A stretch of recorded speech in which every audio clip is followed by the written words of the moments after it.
রোকেয়া হল নিয়ে আমার কোনো বিশ্বাস নাই। রোকেয়া হলে ভোট কারচুপি হয়েছে, প্রত্যেকটা কেন্দ্রে কেন্দ্রে শিবির তার অবস্থান নিচ্ছে এবং রোকেয়া হল নিয়ে আমার যথেষ্ট সন্দেহ আছে, কারণ রোকেয়া হলে স্যার কারচুপি হয়েছে, এটার প্রমাণ আছে। না আমি হিসেবে আমার এজেন্টে খাই না, সুতরাং আমি সন্দিহান। আমি নিজে রোকেয়া হলের গণনা দেখব, আমাকে সে এক্সেস আপনাদেরকে দিতে হবে। সেটা দেখতে না না আমার কোনো এজেন্ট নেই,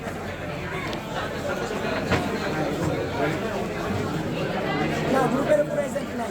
যে এজেন্ট আছে আমি তাকে চিনি না, তাকে বিশ্বাস করার সুযোগ হবে না। আমার কোনো এজেন্ট নাই, ব্যক্তিগত কোনো এজেন্ট না।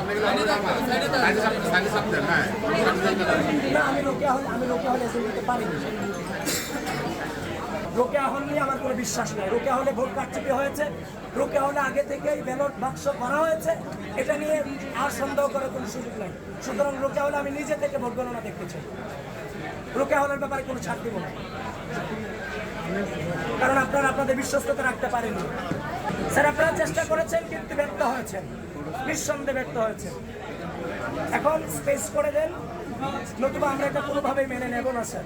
71 লাস্ট 1 ঘন্টা 71 ভোট কাজ দেওয়া হয়েছে, লাস্ট 1 ঘন্টায় 100, সেখানে 50 জন আসে না, 100 কিভাবে হবে স্যার? এবং আমরা এই ঘটনা দেখেছি যে একজন সেন্ট্রাল প্যানেলে 2টা করে ব্যালট দেওয়া হয়েছে স্যার।